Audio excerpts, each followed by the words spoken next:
मां को गद्दी छोड़नी थी, लेकिन सवाल यह था कि उस गद्दी पर बैठेगा कौन।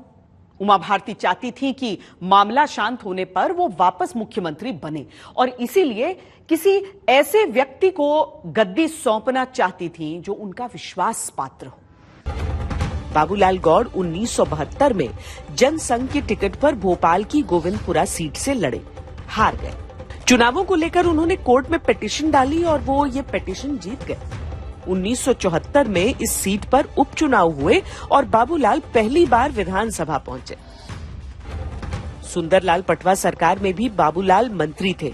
उसी सरकार में बाबूलाल गौड़ को नाम मिला बुलडोजर मंत्री या बुलडोजर लाल। बाबूलाल गौड़ अतिक्रमण हटाने को लेकर बहुत सख्त थे। थोड़ा अतिशयोक्ति है, मगर ये सही है कि वर्तमान परिदृश्य में अगर हम देखें तो योगी और शिवराज के बुलडोजर आजकल बहुत चर्चा में है कि साहब योगी जी बुलडोजर चला रहे हैं, हमारे यहाँ शिवराज जी बुलडोजर चलाते हैं, मगर मध्य प्रदेश में ये बुलडोजर 30 साल पहले चले। उन्होंने सही अर्थों में बहुत ईमानदारी से एक जैसा उन्होंने किसी के साथ अन्याय नहीं होने दिया, बनते कोशिश, यदि गलत है तो गलत वो टूटेगा। और उसमें उनको सबसे बड़ा फायदा यह था कि मुख्यमंत्री पटवा थे और वो भी बोलते थे नहीं, तो गलत है, उसको गलत है, वो चाहे बीजेपी का हो, चाहे कांग्रेस का हो, किसी आईएएस अफसर का हो या किसी पटवारी का हो, उससे कोई फर्क नहीं पड़ता था। उमा भारती ने जब कुर्सी छोड़ी तो बाबूलाल गौड़ को खड़ाऊं की तरह सत्ता दे दी। मुख्यमंत्री भवन में 21 देवी देवताओं की मूर्तियों के सामने गंगा जल हाथ में लेकर बाबूलाल को शपथ दिलवाई कि जब कहा जाएगा तो वो इस्तीफा दे देंगे। इसके बाद बाबूलाल गौड़ मध्य प्रदेश के मुख्यमंत्री बन गए। मैं बाबूलाल गौड़ ईश्वर की शपथ देता हूं कि मैं मध्य प्रदेश राज्य के मुख्यमंत्री के रूप में अपने कर्तव्यों का श्रद्धापूर्वक और शुद्ध अंतःकरण से निर्वहन करूंगा। बाबूलाल गौड़ ने अफसरशाही पर बिना कोई बड़ा बदलाव किए काम शुरू किया। यहाँ तक कि वो अधिकारियों पर पूरा भरोसा करते थे। केंद्र से भी मदद लेकर राज्य का विकास करना चाहते थे। उद्योगपतियों से खुद मिलते और विकास के मौके बनाने की कोशिशें करते। क्योंकि वो विजनरी चीफ मिनिस्टर थे, इसलिए उनका जो हमेशा जब याद किया जाता है तो एक डेवलपमेंट के प्रो डेवलपमेंट चीफ मिनिस्टर की उनकी इमेज रही। बाबूलाल गौड़ मुख्यमंत्री बने, लेकिन इस बीच उमा भारती के विश्वास पात्र संगठन मंत्री कप्तान सिंह सोलंकी अधिक सक्रिय हो गए।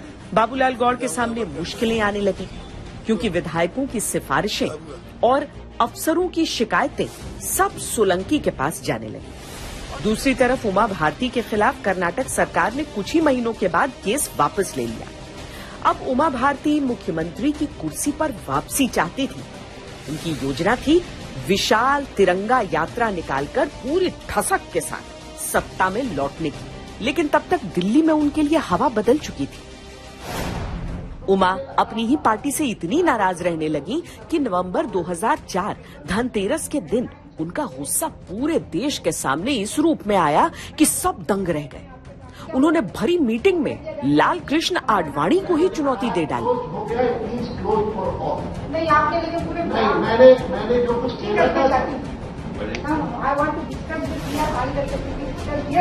यहाँ 4-5 लोग ऐसे बैठे जो ऑफ द रिकॉर्ड करते हैं। राज्यसभा में कोई काम नहीं, जनता के पीछे कभी जाते नहीं है और हम लोग बीजेपी की बच्चियां उठा रहे। उमा भारती को पार्टी से निलंबित कर दिया गया। दूसरी तरफ बाबूलाल गौड़ के खिलाफ एक शिकायत दिल्ली पहुंची अटल बिहारी वाजपेयी के भांजे की जासूसी कराने की। ऐसा कहा जाता है कि बाबूलाल गौड़ ने उन पर जासूसी शुरू करवा दी थी। कुछ खुफिया अपने जो लोग वहां उनके बंगले में लगवा दिए थे कि इनकी क्या गतिविधियां हैं, क्या कर रहे हैं वगैरह, इस तरह की सारी चीजें लेने के लिए।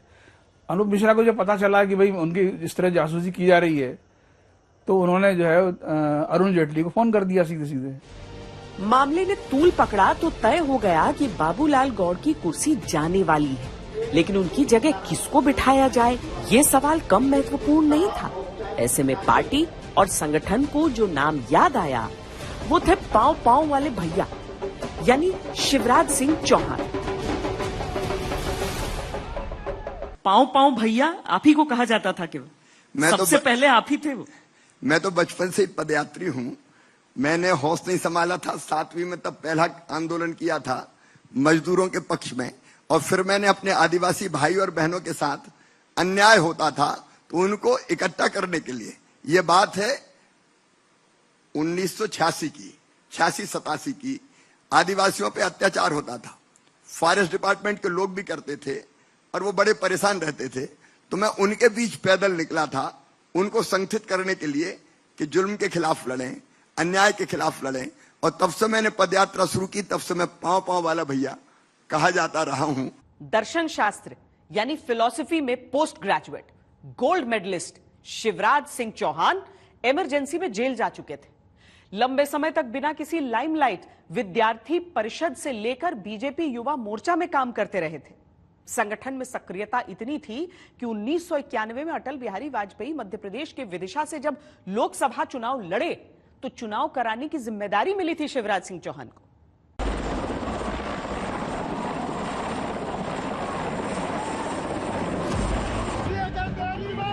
अटल बिहारी वाजपेयी विदिशा के अलावा लखनऊ से भी लड़े थे।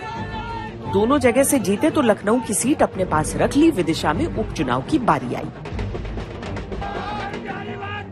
बीजेपी ने टिकट दिया शिवराज सिंह चौहान को। सवाल उठा कि अटल जी की छोड़ी सीट से शिवराज जीते तो पार्टी में संदेश गया, शिव ही सुंदर है। अरे अटल बिहारी वाजपेयी जी वो सम्मानित नाम है जिनका देश में नहीं पूरी दुनिया में सम्मान है। मेरी बहनों और भाइयों, सांसद रहते शिवराज दिल्ली में रहे तो बड़े नेताओं के संपर्क में बने रहे। अटल जी का आशीर्वाद पहले से था। आडवाणी, जेटली और प्रमोद महाजन के भी करीबी बन गए। फिर आया साल 2000।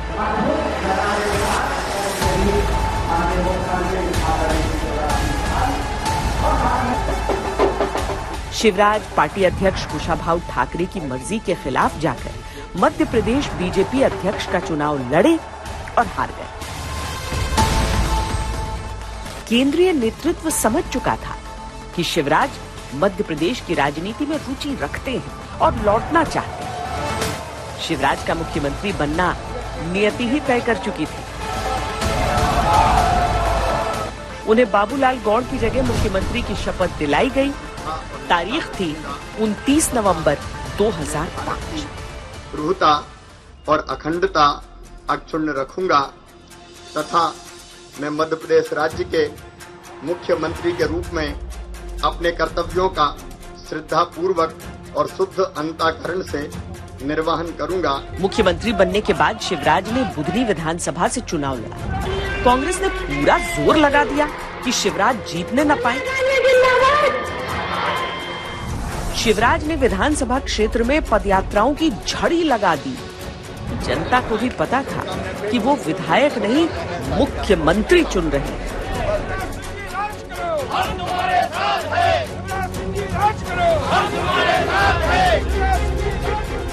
जीत शिवराज की हुई और प्रचंड हुई।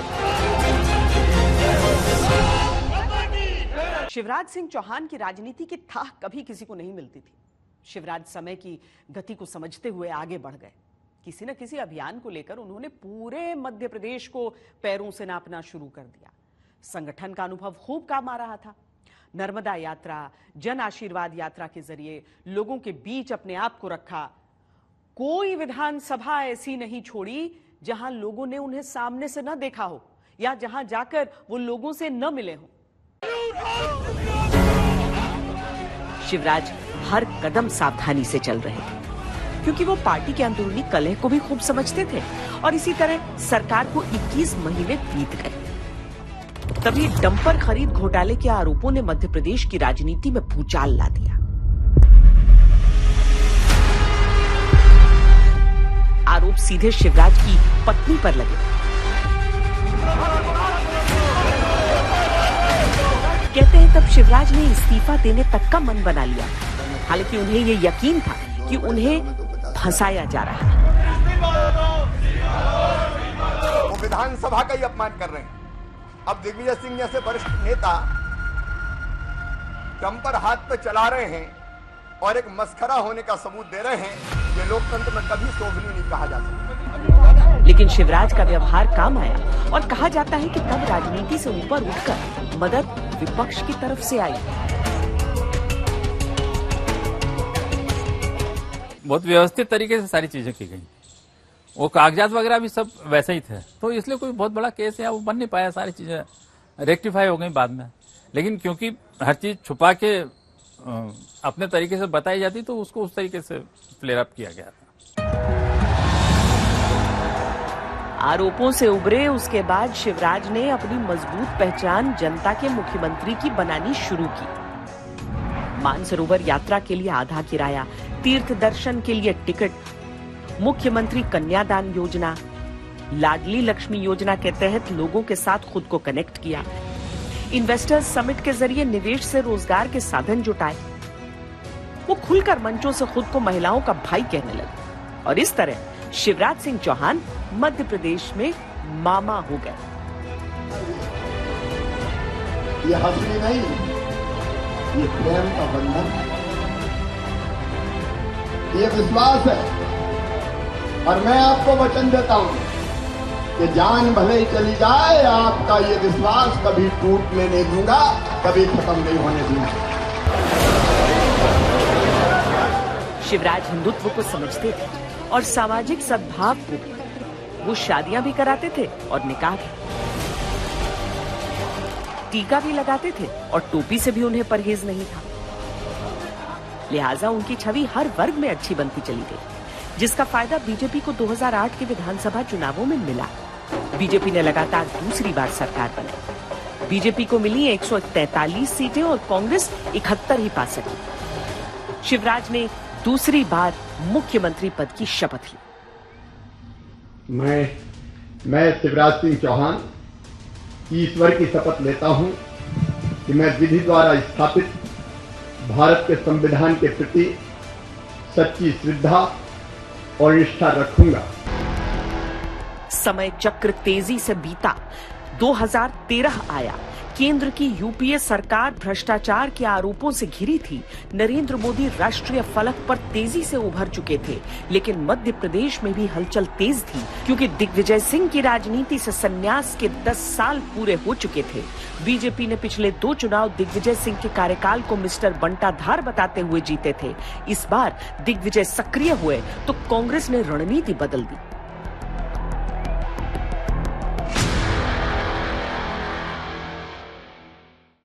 चुनावों से कुछ ही महीनों पहले मध्य प्रदेश की राजनीति में एक मुद्दा बड़ा बन रहा था और शिवराज सरकार के लिए चुनौतियां भी पेश करने की स्थिति में आ रहा था। व्यापम जांच के बाद ये पता चला कि दरअसल इसमें कई लेवल्स पे, कई लेयर्स पे गड़बड़ियां हुई हैं और सॉल्वर्स बिठाए हैं। कई लोग ऐसे बैठे हैं जो कि एक्चुअली वो परीक्षार्थी नहीं थे, वो केवल किसी न किसी को नकल कराने के लिए परीक्षा दे रहे थे। फिर जो सिटिंग अरेंजमेंट हुआ वो भी ऐसा हुआ कि उसके आसपास लोग बैठे। धीरे धीरे करके उसकी जब परतें खुलनी शुरू हुई तो वो एक बहुत बड़ा स्कैंडल निकला, जिसमें कि बहुत ज़्यादा गोलमाल हुआ था, जिसमें व्यापम के लोग भी शामिल थे। जब जांच और आगे बढ़ी तो ये पाया गया कि वो उसके तार कई राजनेताओं के साथ भी जुड़े हुए पाए गए।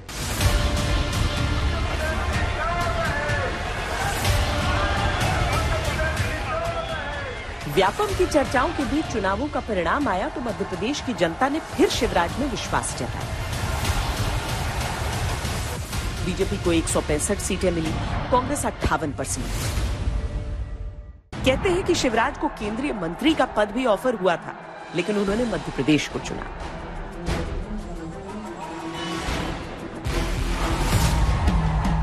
शिवराज इस बार नए मूड में था। वो आम जनता के बीच संगठन के दिनों की छवि में वापस दिखना चाहते थे। मध्य प्रदेश में एक मान्यता थी कि जो सिंहस्थ कराता है उसकी कुर्सी चली जाती है। ऐसा हुआ भी था। शिवराज ने इस मिथक को तोड़ने के लिए सिंहस्थ कुंभ का आयोजन कराया।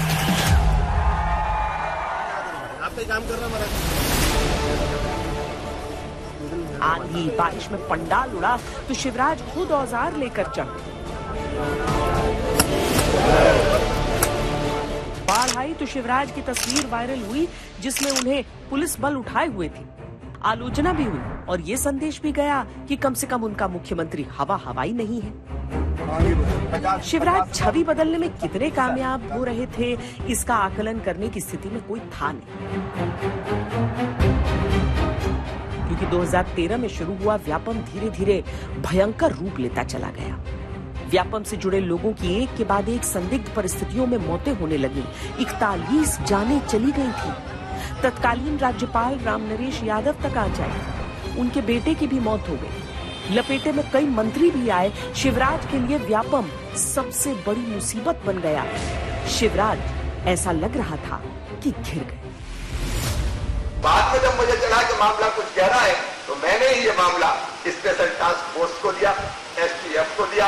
एसटीएफ आगे बढ़ी और जहां जो सबूत मिलते गए, गिरफ्तारी होती चली गई मेरे बहनों और भाइयों। व्यापम प्रकरण शिवराज सरकार के लिए गले की हड्डी बना हुआ था। इस बीच मंदसौर में सोशल मीडिया से शुरू हुआ किसानों का आंदोलन बड़ा रूप लेता जा रहा था। पुलिस की गोली में 6 किसानों की मौत हो गई थी। मध्य प्रदेश हिंसा की आग में झुलस उठा। 2018 के विधानसभा चुनावों में जब कुछ समय ही रह गया, तो दिग्विजय सिंह नर्मदा परिक्रमा पदयात्रा पर निकल गए और धार्मिक यात्रा के साथ साथ राज्य का मिजाज भांपने लगे। दूसरी तरफ ज्योतिरादित्य सिंधिया और कमलनाथ की जोड़ी ने शिवराज सरकार को आक्रामक तरीके से घेरना शुरू किया। 2018 के चुनाव हुए तो मध्य प्रदेश की राजनीति का नक्शा बदल गया। कांग्रेस को 114 सीटें मिली, बीजेपी को 109, बीएसपी के 2 विधायक जीते, 4 निर्दलीय, 1 समाजवादी पार्टी से। बीएसपी, समाजवादी पार्टी और सभी निर्दलियों ने कांग्रेस को समर्थन दे दिया। शिवराज के हाथों से सत्ता चली गई। कांग्रेस जीत तो गई, लेकिन मुख्यमंत्री कौन बने ये सवाल फिर खड़ा हो गया। एक तरफ वरिष्ठ कमलनाथ, दूसरी तरफ युवा ज्योतिरादित्य। आखिर में जीत कमलनाथ की हुई। कमलनाथ संजय गांधी के बेहद करीबी नेता थे। इमरजेंसी के बाद संजय गांधी जेल गए थे, तो उनका साथ देने के लिए जज से अभद्रता करके कमलनाथ भी जेल चले गए थे। इंदिरा गांधी उन्हें अपना तीसरा बेटा कहती थी। तब ये कहा भी जाता था कि इंदिरा के 2 हाथ संजय गांधी और कमलनाथ। राजीव गांधी का भी कमलनाथ ने पूरी शिद्दत से साथ निभाया था और सोनिया के दौर में भी उन्होंने खुद को गांधी परिवार से पूरी निष्ठा के साथ जोड़े रखा। वफादारी का इनाम कमलनाथ को मुख्यमंत्री के पद के तौर पर मिला। भारत के संविधान के प्रति सच्ची श्रद्धा और निष्ठा रखूंगा। 13 दिसंबर 2018 को कमलनाथ ने मुख्यमंत्री पद की शपथ ली, लेकिन उनका अधिकतर समय पार्टी की अंदरूनी कलह से जूझने में ही बीतता रहता था। थोड़ा सब्र हमारे शिक्षकों को रखना होगा। बारी हमारी आएगी, ये विश्वास मैं आपको दिलाता हूँ। और अगर बारी ना आए, चिंता मत करो, आपका ढाल भी मैं बनूंगा और आपका तलवार भी मैं बनूंगा। सिंधिया जी जिस तरीके से तमाम बातें कर रहे हैं, जो वेवर को लेकर बातचीत हो रही कि लोन जो माफ नहीं किए जा रहे हैं, उन्होंने कहा कि सड़क पर उतरेंगे। किस तरीके से उधर जाएं? चलो।